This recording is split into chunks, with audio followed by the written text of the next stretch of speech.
just introduce.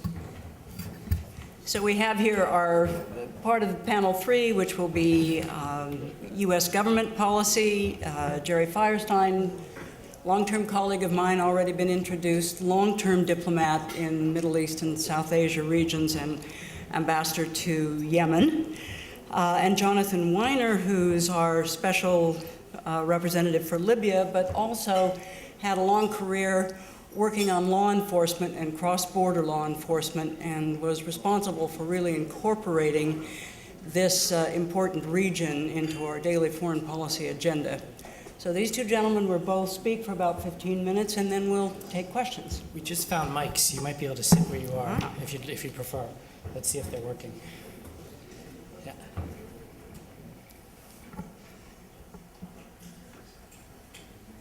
Jerry, do you prefer standing or sitting? Okay, well, wasn't Jerry come up and we'll mic up Robin and Jonathan. Thanks, Bill, and thanks to Dr. Mahmoudi, and also, of course, to Robin.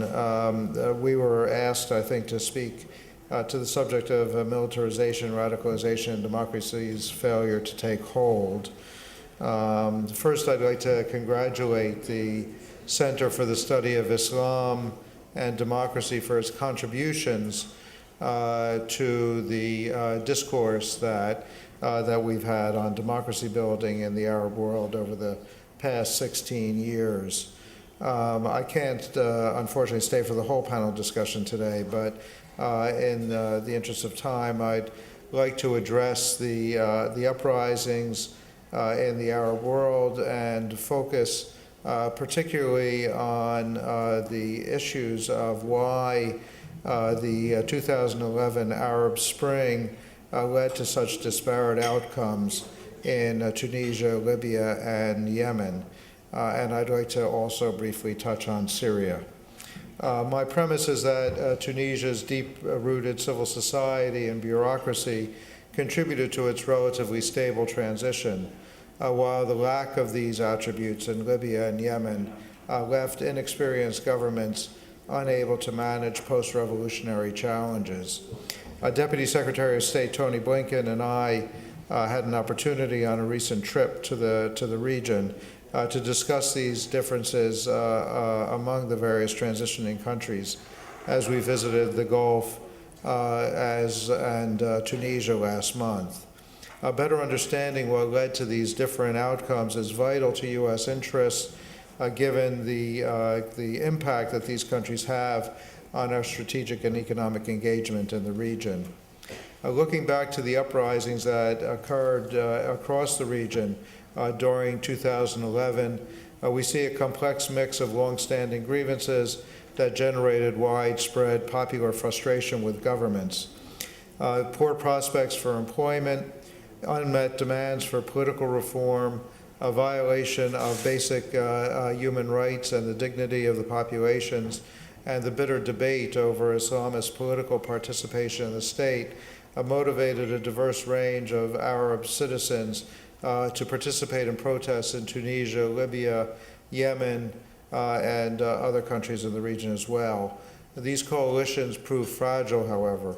Although many found it easy to unite in opposition to particular leaders or regimes, it proved more difficult for these coalitions to articulate a shared vision for the future or to work together in order to achieve what were assumed to be shared goals and a common understanding of the situation and a correct way forward.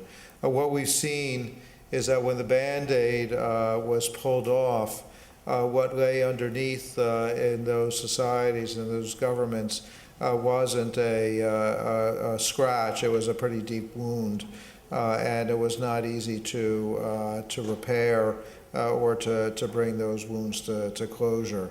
Constituencies that had worked together to depose regimes started pursuing their own interests, and we quickly saw that in the absence of any legitimate political order or underlying social contract, groups resorted to violence to settle political differences, and the violence quickly spiraled out of control. Having said that, why has Tunisia, which like Libya and Yemen suffered for years under a dictatorial regime, turned out differently? I would argue that Tunisia's strong civil society institutions maintained a degree of independence from the governing regime and proved able to generate consensus, mobilize Tunisians in support of a positive vision, and spoke with legitimacy on current critical policy issues.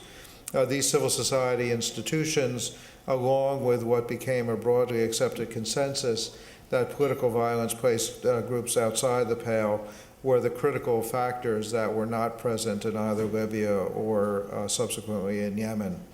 For example, in the fall of 2013, the country's largest labor union, the UGTT, and business association, UTICA, worked with the political parties to manage the transition of the unpopular interim government to a broadly accepted technocratic one in what turned out to be a key moment in Tunisia's transition.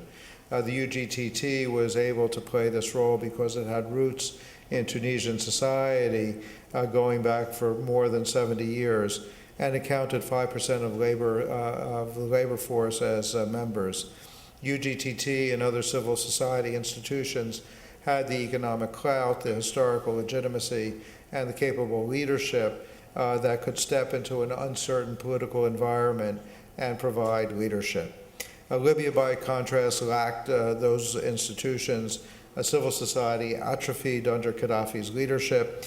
Indeed, one of the features of Gaddafi's role in particular was the deliberate destruction of civil society, government, and military systems that could produce leaders that might have legitimacy and challenge Gaddafi's rule. Neither the international community nor the Libyans themselves understood that Libya's great wealth could not be used for reconstruction without functioning government institutions. In the post-revolutionary vacuum created by ineffective governance, competing tribal, regional, and ideological groups jockeyed for the control of the state.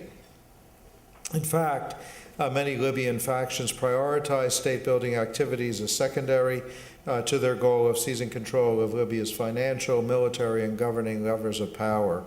It's true that in a brief moment of post-Gaddafi optimism, there was a proliferation of new civil society organizations in Libya, but these new organizations lacked the time to put down roots in their communities and were vulnerable to concerted campaigns by a number of militias and extremist groups to target any potential threat to their rent-seeking activities. When disputes arose and the Libyan people looked around for the institutions or leaders who commanded widespread respect and legitimacy, there were none to be found. Today in Libya, there are scores of militias, all of whom are fighting for power and or territory. Convincing them to voluntarily give up their arms and support a single national government has proven to be enormously challenging, especially considering there are now competing parliaments claiming legitimacy. And I think that Jonathan will speak more to this point when he presents his paper. In Yemen, a somewhat similar trajectory occurred, although there were several key differences. Unlike Libya, Yemen is extremely poor, of course, the poorest society in the Arab world. However, it also had a long history of weak central government, and for many years it struggled to meet the needs of its diverse constituencies and address their grievances. Those failures were a core element of the uprising that led to the fall of Ali Abdullah Saleh's regime in 2011. The tragedy of the current situation is that the political process that the Yemenis established in 2011 in the wake of toppling Saleh was achieving success. The GCC initiative was being implemented step by step. The National Dialogue Conference was an inclusive process where emerging civil society actors, youth, and women could have their voices heard. And we in the Yemenis had reason to believe that it would lead to a more open, more democratic, and more prosperous nation. There was a broad agreement among the Yemeni leadership and Yemen's neighbors to avoid the type of chaos that had arisen in Libya. However, the transition was upended by a combination of the Houthi movement which sought to address longstanding grievances against the central government by force, aided and abetted by Ali Abdullah Saleh and forces aligned with him that were seeking to form alliances that would undermine the political transition and prevent the success of the GCC initiative. President Saleh, aggrieved by his removal from power, found a way to partner with the Houthis, despite the fact that when he was in power, he fought 6 wars with the Houthis. Saleh sought to undermine the political transition and President Hadi at every opportunity. Now he's using the Houthis to try to regain lost power and influence in Yemen. Our approach toward bringing about a more stable and peaceful status quo in the region has had to be significantly different towards Tunisia than towards Libya and Yemen. With the Essebsi government, we've been able to pursue what Secretary Kerry called our shared prosperity agenda, which primarily uses economic levers to achieve our strategic goals. President Essebsi is coming to Washington next week to discuss a range of issues, including increasing our bilateral trade and other forms of economic support. We have invited the Tunisians to participate in a USTR-led TIFA talks in June. We participated in several economic summits in Tunisia, and we're providing advice on economic reforms that could materially improve Tunisia's economy. In both Libya and Yemen, our approach has out of necessity been different. We've worked closely with our international partners to solve these crises that have quickly devolved into civil wars. In Libya, we strongly support the efforts of the UN Special Representative of the Secretary General, Bernardino Leon, to advance political dialogue that could result in a national unity government and a ceasefire. The United Nations-led process remains the best hope for Libyans to establish a national unity government in Libya and to address terrorism and to confront the violence and instability that impedes Libya's political transition and development. We assess the ongoing conflict in Libya can only be resolved through political and not military means, and remain committed to working with the international community to foster a political agreement that would provide a starting point for efforts to restore basic stability, security, and accountability to the country. In Yemen, we welcome the humanitarian pause and ceasefire that the Saudis initiated on May 12th, and so far, the ceasefire and the humanitarian pause are holding, and we call on all Yemeni parties to continue to abide by it. While the road ahead will be difficult, we are working with the United Nations, as well as our regional and international partners, to achieve an important goal, which is to bring all Yemeni parties to the conflict together, to return to negotiations, complete the political transition on the basis of GCC initiative, the conclusions of the National Dialogue Conference, and applicable UN Security Council resolutions. Finally, if I may touch on Syria, we recently passed the four-year anniversary of the Syrian revolution, and unique to the countries I've discussed today, Bashar al-Assad has remained in power after brutally killing, jailing, and torturing protesters who peacefully called for his removal in 2011. The civil society institutions in Syria have ironically grown and strengthened in many areas, taking the place of the Syrian government in providing social services and playing a key role in exposing and documenting the horrors committed by the government and by extremists. The United States' position towards Bashar al-Assad and his regime hasn't changed. He must go, and a new government that supports the Geneva process must be empowered.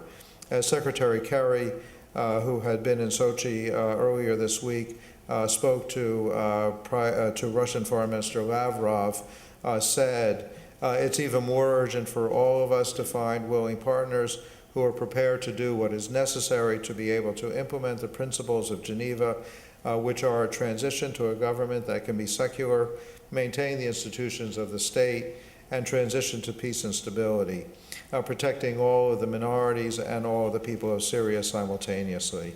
Let me end here And Jonathan and I think, can take a few questions before we need to leave.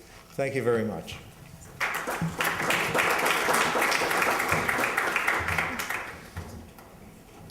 As Ambassador Firestein has just reviewed, the situation in Libya today is the result of a process that, while democratic in a lot of respects, was not democratic and mutually tolerant.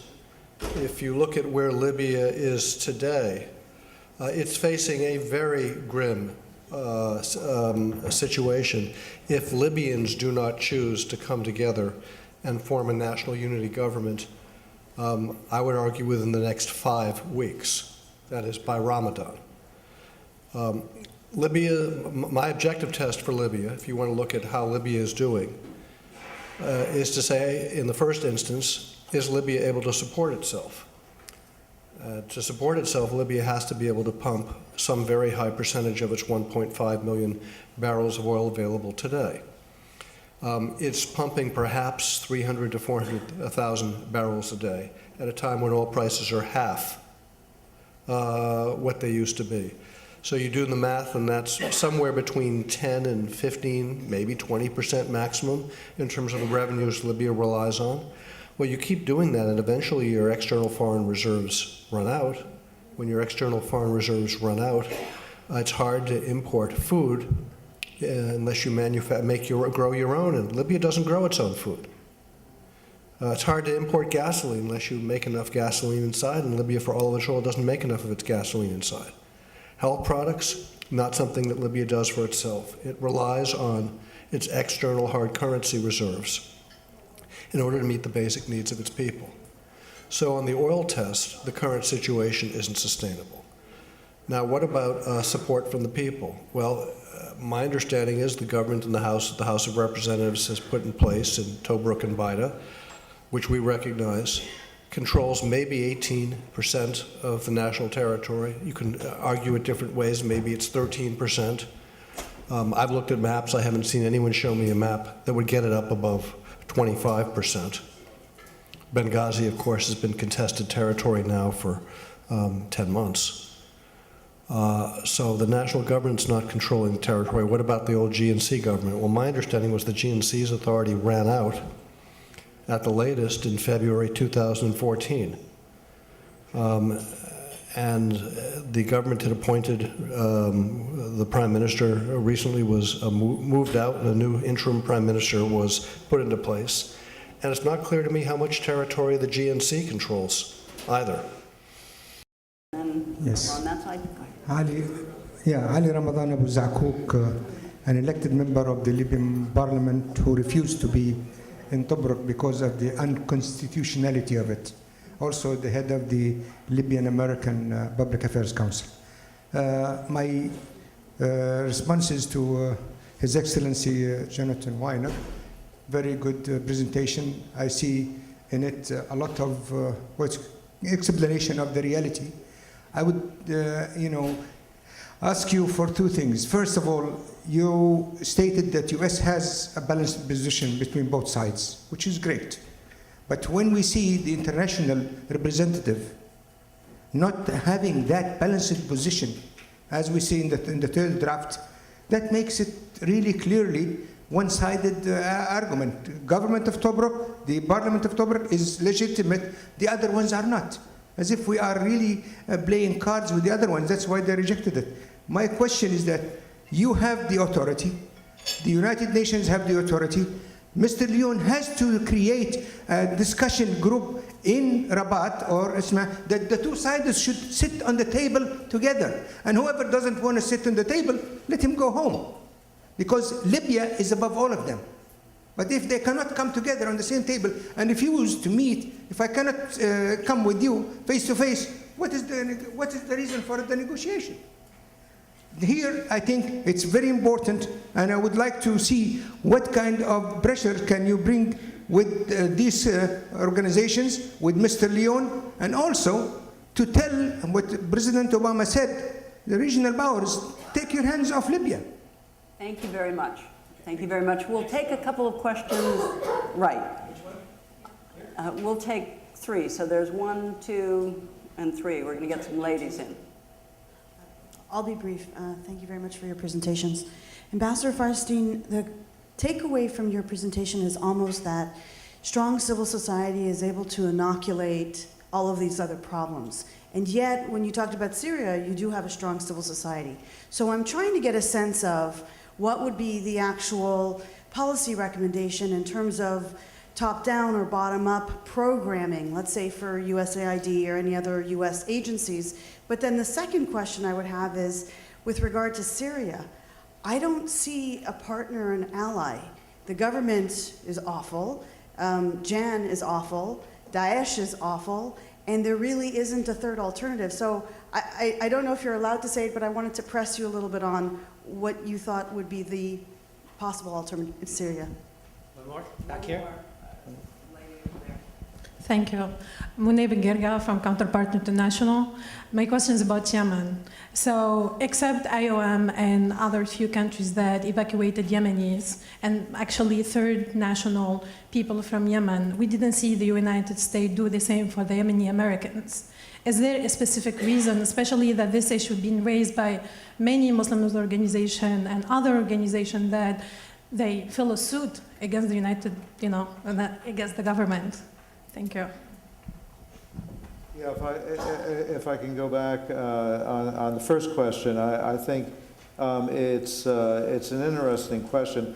I dealt with Syria a little bit differently than we did with Yemen and Libya, for the simple reason that the response of the government of Syria to the popular uprisings in 2011 was so dramatically different. And the fact of the matter is that a government that is willing to use the kind of methods that the Bashar al-Assad regime used against the citizens of Syria simply makes the role of civil society almost irrelevant, because a government that's willing to kill hundreds of thousands of its own citizens obviously is not going to be influenced by the views of civil society. Whereas in Yemen, and well, certainly in Yemen, and I can speak more directly to my experience there, civil society did have a role, and they were able to influence the events, and they were brought in and were a key participant in trying to follow through on the political transition, where I think that both Libya and Yemen fell short in comparison to Tunisia was that there was no institutional capacity, there was no framework that allowed the society to continue to function and to govern itself during this long, prolonged period of political upheaval and chaos. That when we got into transitional modes, there simply was not the material there that people could work with, either internally or externally, to try to make those transitions succeed. Whereas in Tunisia, you did have those kinds of institutions, and I think it made a huge difference. There was an interesting thing, and we had a conference of all of our ambassadors from around the world in Washington about 6 weeks ago. And we had a couple of days of discussions amongst all of the ambassadors from the Near East region. And this issue of the role of civil society came up. And there were some interesting observations in terms of the role of civil society that was domestic, that came up from the country itself and from the population, and civil society that came in from the outside. And I think that the sense of the ambassadors was that those organizations that were rooted in their societies, that were real outgrowths of the citizens' own desires and their own organizations, were much stronger and much more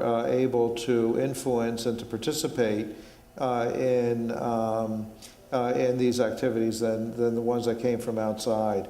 The U.S. government and the Europeans and many others have worked very hard over the years in trying to foster civil society organizations, but I think that there was a sense that our success in doing that was far more limited than was the capacity of people themselves to organize and to represent their own views and their own desires. You said that once you got past the regime, Daesh and Nusra, there really wasn't anything. Of course, you know that our view would be somewhat different, which is that we believe that there is still a moderate opposition, and that we continue to work with them. We continue to try to help as best we can. Not only to develop the capacity of those organizations to defend themselves and to defend populations, but also to take on the role of local administrations, to provide training, to provide equipment, to provide facilities, so that in those areas that are no longer under regime control, that aren't under the control of Daesh or Nusra, that the people have institutions and organizations, that will help them govern themselves and provide the services and the other attributes of governance that are necessary. But also, we hope that when we come to the day where there actually is a political transition and where there actually is the opportunity for the Syrian people to come back and take over the governance of their country themselves, that there will be organizations and individuals who are ready to move into those leadership positions and to provide the kind of moderate, open, democratic leadership that we hope emerges in Syria at some point. And as you know, Secretary Kerry was just in Sochi the other day looking for any sign that the Russians have finally begun to recognize, reality, and to be willing to, work with us and work with the international community to bring this conflict to an end and actually get into the kind of serious negotiation that could lead to that kind of transition. On the issue of Yemen and evacuations, the U.S. was confronted with a dilemma, which is that, as you probably know, there are many thousands of American citizens in Yemen, far beyond our capacity or the capacity of anyone to really provide for their evacuation. And also, to be honest, for the most part, my experience when there had been an earlier conflict, a period of conflict in 2011, 2012, really, for the most part, Yemeni Americans, like most Yemenis, were inclined to stay where they were and not really to leave. This situation has been more difficult, more challenging. We have had a number of Americans leave, but certainly not anywhere near the actual population of American citizens in Yemen. Our advice, which given the way the situation has developed, I think is still the right advice, was that unless you believe that your life was in immediate danger, you're best off staying where you are. Because for the most part, as you know, the centers of Yemeni American populations were not particularly in places that were affected by the conflict. Whereas to try to go on the roads, to try to go to the ports or airports to get out was putting yourself at greater risk than simply staying in your own home. And I think that there have been several incidents over the course of this period of conflict that make me believe that that was still the right advice. I think now we're in this humanitarian pause. Relief goods are getting into the country. We're hopeful that if this period of this pause is a success, that we'll be able to extend it and that we'll be able to get into a period of a real ceasefire to allow the political negotiation to resume and to try once again to get the transition working in a positive way. I would expect at that point that, again, for the most part, most of the people, almost all of the people maybe, who were there would elect to stay and continue their lives. So it is something that we watch very carefully. It is something where, you know, to the extent that we could be helpful, we were.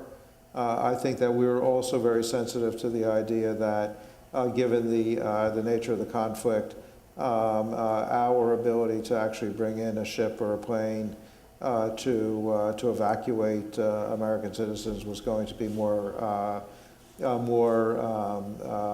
difficult and perhaps more dangerous than allowing people to leave on other, you know, means of departure, whether it's dhows or airplanes. You know, we'll continue to evaluate it, and we'll continue, I think, to try to provide the best advice and the best support that we can to the population there. Thank you, Jerry. Jonathan, I'm going to give you the last word, either in response to the question or... Thank you kindly, Madam. We certainly would like to see people, Libyans from different political views, sitting down and talking in Rabat or anywhere else we can get them to talk. Right now, the UN is trying to get second track security negotiations, discussions at least, to start up immediately. Last week in Italy, we talked about this with the UN SRSG and his assistants, and the problem has been over the last 10 days that the GNC side has been unwilling to appoint people to participate in security track talks. Thus, those talks haven't taken place. It's going to be critical, if there's to be any successful political talks, that security arrangements are also made which involve withdrawal from cities and ceasefire very early in a sequenced fashion. So it's frustrating that the Libyans militias associated with the GNC have not yet agreed to participate in talks. We'd very much like to see that happen as soon as possible.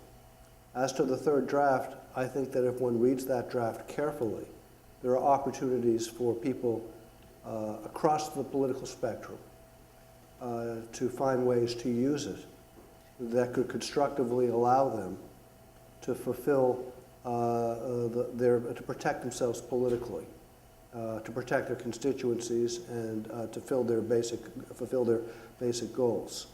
As a practical matter, when Bernardino Leon circulates that fourth and final draft by about June 1st, it will be a take it or leave it draft, no matter who one is, for whether or not there'll be a deal anytime soon.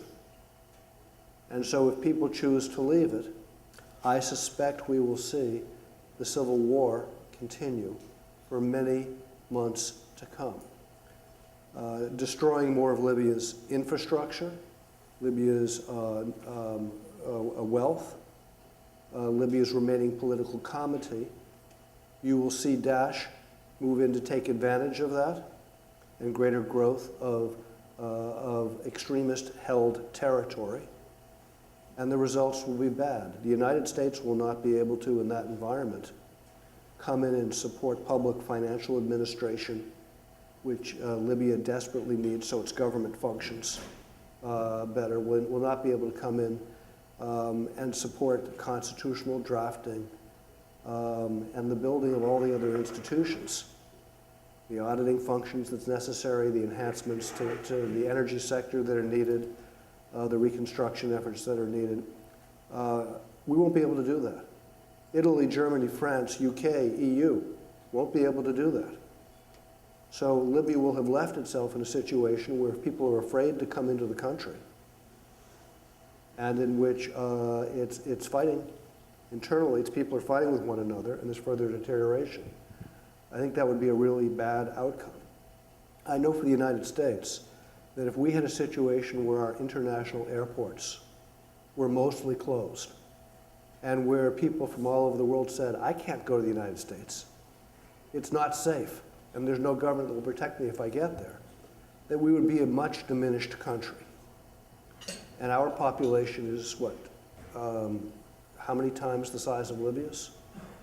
10, 20 times the size of Libya's, something like that? 60 times?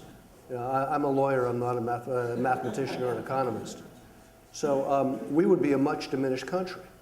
But that's where Libya is now, where people are afraid to enter the country because of the civil disorder. And the international community across the board, China, Russia, not just Western Europe and the United States, have fled. Turkey, that is not in Libya's interest. So I've been pleading with Libyans of every stripe to come together to form one Libya that is technocratic in nature for an interim period of time, to rebuild the institutions and to give space for the further development of political consensus. And if Libyans don't choose that, there's not going to be very much any of the rest of us can do other than to try to mitigate the damage from the outside. My last point in relationship to that, the United States will help Chad, Niger, Tunisia, Algeria, Egypt, and we'll talk with Sudan and see what can be done there in the event that Libya is not able to allow us to help Libya. Thank you.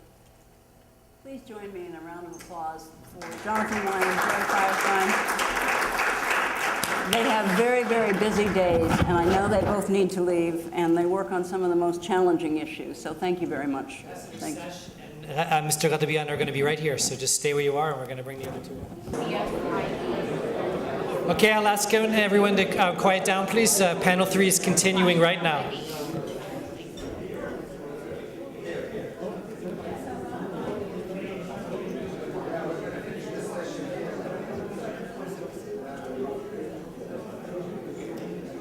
Robin, the floor is yours.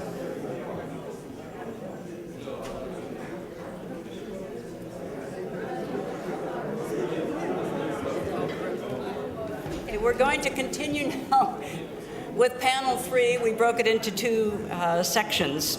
We have here Najib Ghadabian, who's the representative of the Syrian opposition groups here in the United States, if I got that more or less right, and Ambassador Stephen Sesh, who is now the executive vice president of the new Arab Gulf States Institute of Washington. This is a new group that's been set up in the last year or so.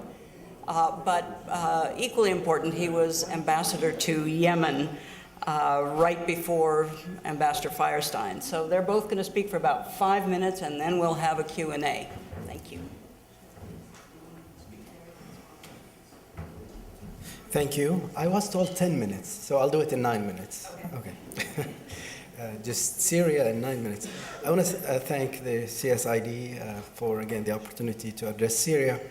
And my presentation is about the prospect for peace and democracy in Syria in 9 minutes. So what I like to do is maybe address some of the complexity of the Syrian conflict and then talk about some encouraging trends that could really put Syria finally on the path of peace and hopefully political democratic transition.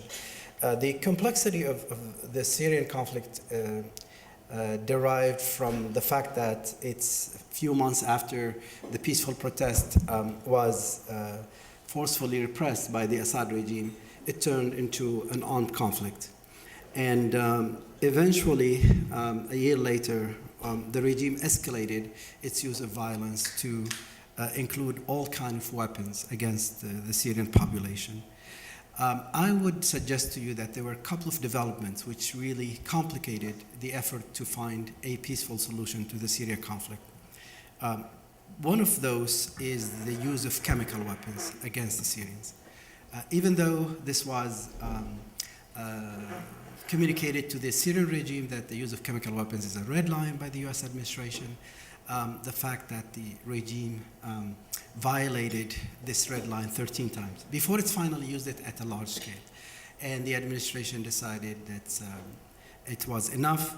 And there was a deal between the US and Russia to disarm the Assad regime, which had one good element and two bad elements. The good element was they finally forced the Assad to hand over its chemical stockpile to other countries, and it was destroyed.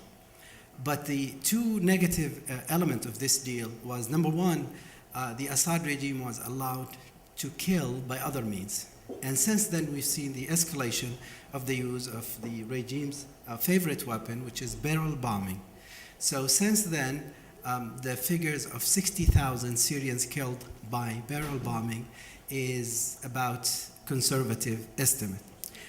The second negative element of the chemical weapon deal was a message that there is no accountability to the use of such weapon of mass destruction in a conflict, which encouraged, in fact, a second negative development in the Syrian conflict, and that is the rise of extremist groups, particularly the ISIL, the ISIS, Daesh, the Islamic State, and encourage them to take matters into their hand and, in fact, to engage in similar atrocities against the Syrian people.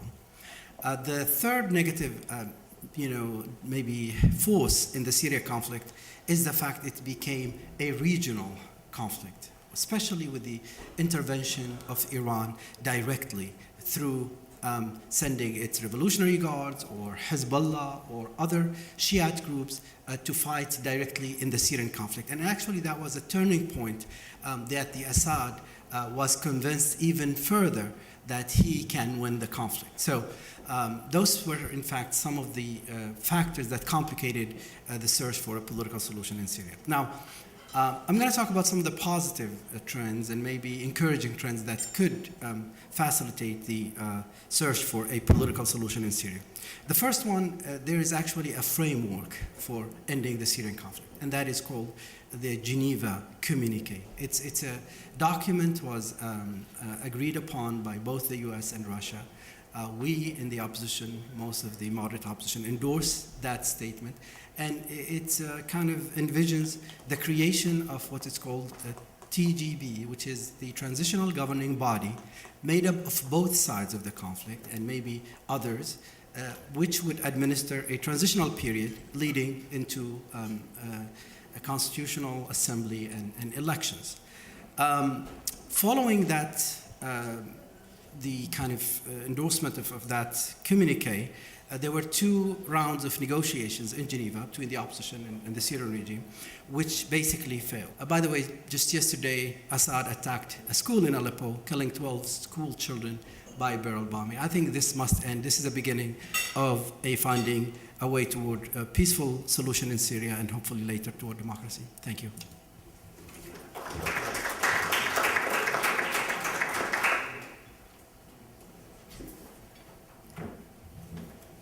Good afternoon, ladies and gentlemen. I have been invited here to discuss Yemen, and that will allow me to avoid trying to suggest to you how we're going to resolve the situation in Yemen, because I think we can all agree that there is a desperate need for a formula that will bring the conflict to an end and usher in a period of negotiations, but I'm not sure that I can articulate to you today exactly what those conditions would look like and how we can get the disposition of the parties in the conflict to be such that they would be willing to entertain a method other than armed conflict to achieve their ends in Yemen, which are not exactly, at least in the case of the Houthis, particularly clear.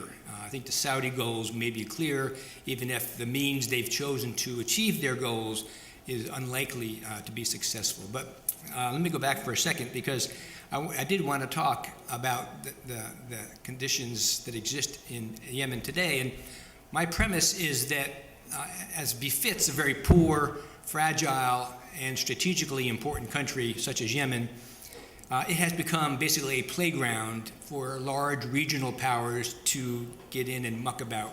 And that is exactly why it's become a poster child for this sort of a problem. We have Saudi Arabia now happily, for the moment anyway, suspending its airstrikes while a very fragile ceasefire seems to be taking hold, and we hope that'll allow the humanitarian pause to continue and provide some relief to the Yemeni population, which has suffered terribly for the last 6 or 7 weeks.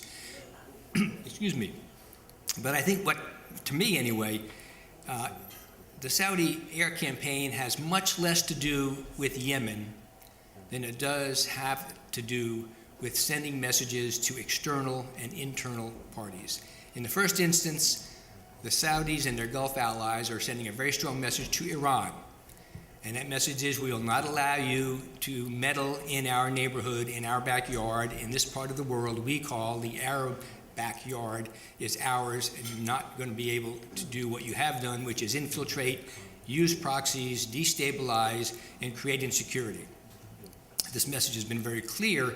Again, I'm not sure that it's going to do much because the Iranians have their means, and they are inveterate in the sense that whenever they feel there is a besieged Shia population anywhere in the world, they very quickly jump into the fray to provide the kind of support they think they can in order to advance their own national interests and to demonstrate to their besieged brethren a sense of solidarity.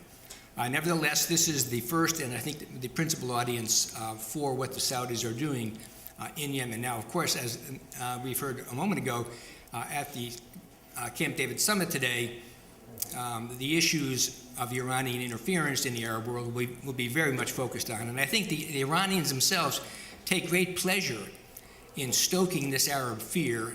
And a case in point was the member of the Iranian parliament some months ago who famously said that with the fall of Sana'a in September, the Iranians now ruled in 4 Arab capitals, Sana'a, Baghdad, Beirut, and Damascus, which infuriated the Arabs, that the Iranians would actually publicly articulate this position. I'm not sure we can do what the Arabs would like us to do at Camp David today. I think it'll be largely a reassuring moment. It will be an opportunity for us to say to our Arab friends, we understand your anxiety, you can trust that we will be there, and we will do what we can, and that can be considerable, to make sure Iran understands we will not tolerate its mischief-making in the region. I think the Arabs would like to see more hardware. They certainly would like to see what they've discussed as this qualitative military edge over Iran, which is what we allow Israel over the Arab states. They want to have that relative to the Iranians so that no matter what the Iranians achieve in terms of military firepower, the Arab states have one level above that to be able to repudiate any attack, any mischief the Iranians might undertake. That's the first audience. Second audience is the United States itself. The Saudis, by the campaign they undertook with their Sunni Arab coalition in Yemen, is basically saying we don't trust Washington to guarantee our security anymore. We have to do this ourselves. We have the assets, we have the determination, and we're going to take it upon ourselves to begin this campaign now and demonstrate that we can do this. Now, again, we have encouraged this, and I think sensibly enough we've encouraged this. We have said to our Arab allies and our Gulf friends, it really is time for you to begin to police your own neighborhoods, form your own alliances, and basically take care of the crises that emerge in your countries and in your region. Don't look to us to get entangled militarily again, and that is really a premise of the Obama administration, is to avoid at all cost military entanglements in the Middle East. That really shapes, to a great extent, the policies you'll see taking shape in the region. So to us, they're saying, we cannot trust you to do this anymore. You're too busy courting Iran. This P5+1 is going to re-legitimize the Persian Empire. They're going to have basically a carte blanche to come in and reinsert themselves in the region. So we will take it upon ourselves to be the guarantors of our own security. And for years, the basis of that relationship between the U.S. and the Gulf was oil for security. Now, there's a number of reasons why that's weakened, one of which is we have an oil boom of our own, which concerns the Gulf oil producers. Secondly, they don't like the way we have positioned ourselves in Syria by somehow tolerating the Bashar al-Assad regime. Thirdly, they don't like how we handled the Hosni Mubarak ouster in Cairo in 2011, and they really are concerned that if we would allow a longtime ally like Mubarak to be ousted quite so unceremoniously, would we actually come to their defense if they were threatened by popular unrest in their own countries. The third audience for the Saudi attacks, for the Saudi coalition air attacks, are the Saudi people themselves and the population of the Gulf. As you all know, there's a new monarch in Saudi Arabia, King Salman bin Abdulaziz. He's not here at the summit, which has become a topic of great conversation. But he is also someone who wants to demonstrate that he is in charge. And no better way to do that than to get embroiled in an event where he can demonstrate this kind of new muscular Saudi determination. And of course, his son, Mohammed bin Salman, also happens to be the defense minister at the tender age of 30-something. And he apparently is trying to demonstrate at the same time his resolve and his leadership. Now, I don't think that the Saudis have gone into this with their eyes wide open. They went into this, I think, in a almost a visceral sense, saying that the Iranians are there, the Houthis are their clear proxies. We have to do something immediately to shut this down. Now, I think they overstate the case. I think the Iranians have influence with the Houthis. They have not engineered this revolt. The Houthis have been in Yemen. They are pure Yemeni. They've been in Yemen for thousands of years. The Zaydi Shia ruled Yemen for 1,000 years until 1962, when the Imamate was toppled and a Republic of Yemen emerged. So this is very much a homegrown revolution. I make much of the Saudis, and I'm happy with the Saudi behavior, and I always insist on more mature behavior from governments than I do from unofficial movements. But the Houthis have a lot of responsibility for this as well. They provoked this crisis, and they have demonstrated much too great a willingness to continue to use their own violent means to achieve their ends, and their ends are not entirely clear to anyone. The Houthis have no manifesto. They've never said, other than some high-minded rhetoric, about trying to get the reform process back on track in Yemen, which has nothing to do with seizing territory all across the nation. So that's a real problem for them. But this, again, this is the audience here is the Saudi people, to reassure them their new monarch, the new defense minister are there, and they will attend to Saudi national interests without having to worry about anyone, including America, to step up on their behalf. And then finally, and inadvertently and very negatively, they're also messaging the Yemeni people, which is basically to say, we don't care about you. And if we did, we would not be raining bombs down over your cities for nearly 7 weeks while we have this effort to establish security and stability in your country. So again, we can be very encouraged. We have this ceasefire. I know hope is not a policy, but I think we can all share the hope that the ceasefire will lead to something more extensive, something more reliable, something that will really bring this conflict to an end. And at that, I'll pause and let you mull over what we said, and happy and answer any questions you may have.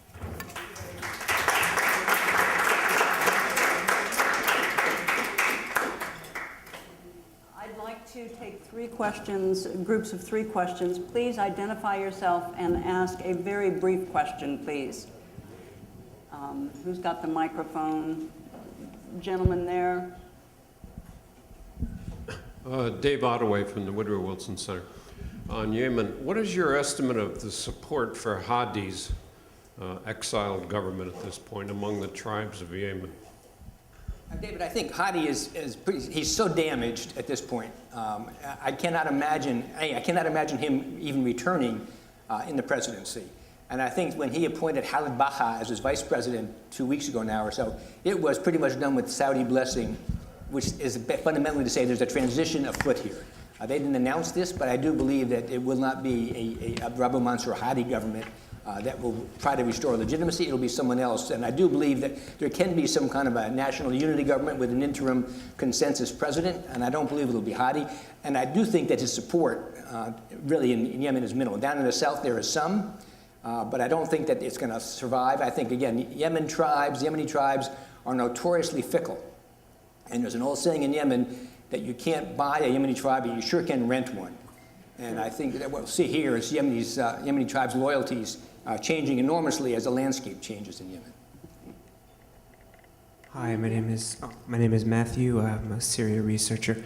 I wanted to ask Mr. Ghadbian about the Alawites and the Christians and any efforts on behalf of the opposition coalition to better connect with them, given how we've seen thus far they've been more closely aligned with the Assad government for existential security reasons.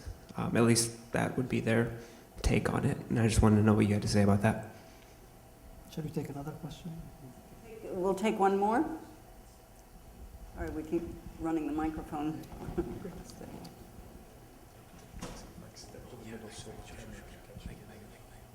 Thank you for your presentation, gentlemen. Terrific. I'm Joseph LeConte with the King's College in New York City. I teach foreign policy and history. And Ambassador, you made a fascinating statement here to me. You essentially said that the defining principle for U.S. foreign policy was to avoid at all costs military engagement in the Middle East, describing the Obama's policy. Well, it seems to me they've pursued that policy, and the consequences have not been happy consequences. I think we could all agree. You have this ongoing horrific civil war in Syria. We have probably the greatest humanitarian crisis we've seen since the Second World War. We have this genocidal force tearing its way to the Middle East. And of course, beheadings on a regular basis, men, women, and children brutally killed. So my question is, what would be a more constructive, perhaps more thoughtful and sober American foreign policy with regards to Syria to bring about a more just and humane outcome?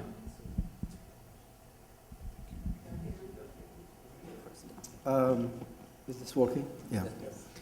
The question of assuring minorities has been with us since the beginning of the revolution.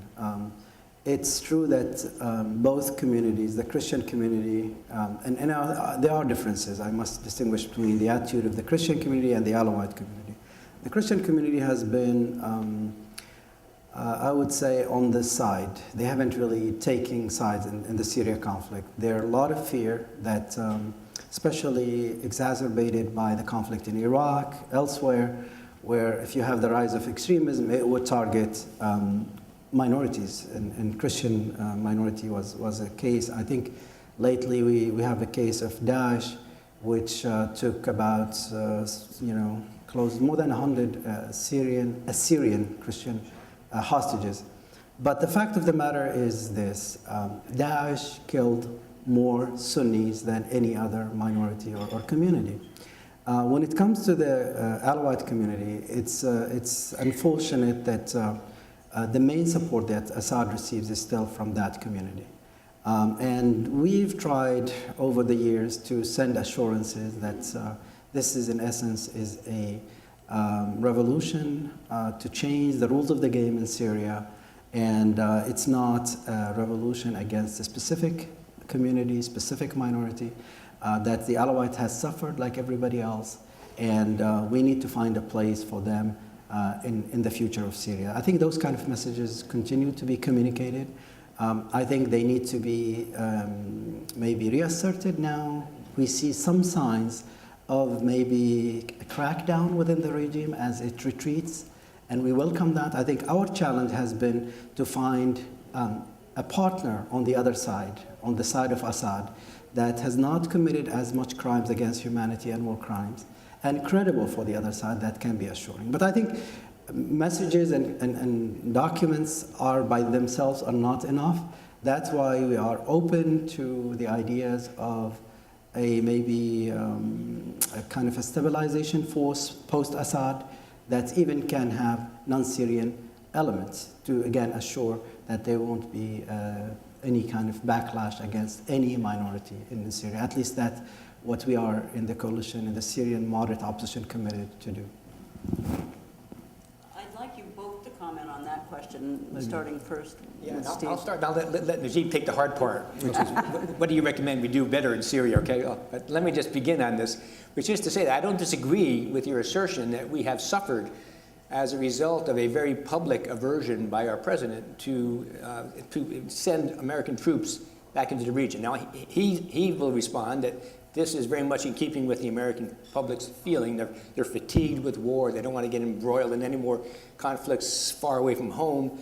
And I think the corollary to this aversion of deploying American forces is what I mentioned also, which is the president's policy is to encourage our Arab allies to police their own homes, their own neighborhoods, take care of their own crises without relying on the United States. This is very much his philosophy, is let the Arabs empower the Arabs, arm the Arabs, teach them what they need to begin to be crisis solvers, problem solvers, and then we do not have the recourse. We don't have to have the recourse to send in our troops to clean up issues and crises and messes that are not of our own creation. Does that really work? Not very well, because I think it has really unnerved our allies around the world that the United States cannot be depended upon to be there to provide the essential break on organizations and states and non-state actors as they begin to move around the world and seize territory and do other kinds of activities you've described, which I think are reprehensible and horrendous. But I am now going to turn to Najib to say, Najib, what can we do better in Syria? A lot. There you go. But I do want to say that there is two levels here when we talk about the U.S. administration. The rhetorical level, the narrative, and we heard from Ambassador Fierstein about the commitment of the Obama administration to a Syria that really has a democratic Syria without Assad.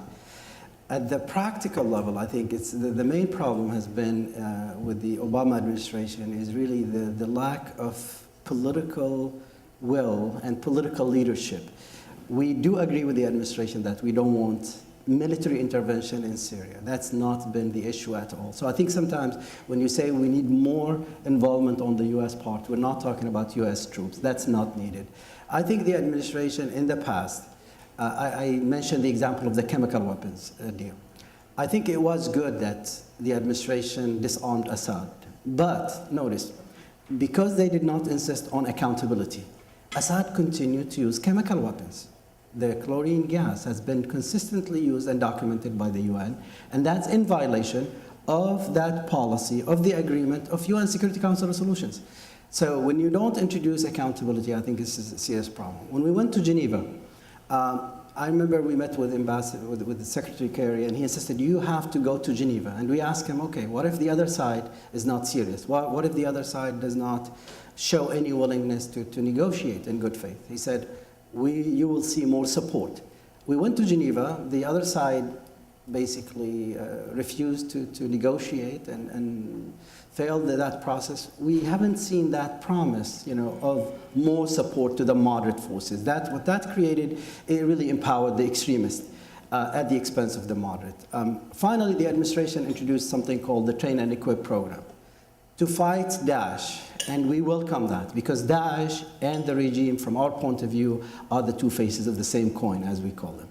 But I think what's the weakness of that program are several. Number one, it really does not define the mission except in fighting Daesh. And most Syrians, what they want is to protect their communities and fight the underlying cause which led to the rise of Daesh, and that is the Assad regime. So I think the lack of a clear vision of that, the lack of a Syrian face for that program, and the fact that it's going too slowly. I mean, they will train something like 1,500 by the end of the year, but things are moving so quickly on the ground, we might face a prospect of a fall of a regime without preparing for that moment. And while you have on the ground close to 70,000 fighters with mostly moderate Islamist titles, that can be a core of a fighting force that could be, in fact, the core of a national army post-Assad. So, and what we've been having and calling the US administration to do is to unify these forces, to introduce, or help us have a command and control over these forces. And eventually, we want to moderate their position because you have the pressure from the other side, which in fact they have more resources. The reasons why most Syrians join Nusra, for instance, not because of the ideology.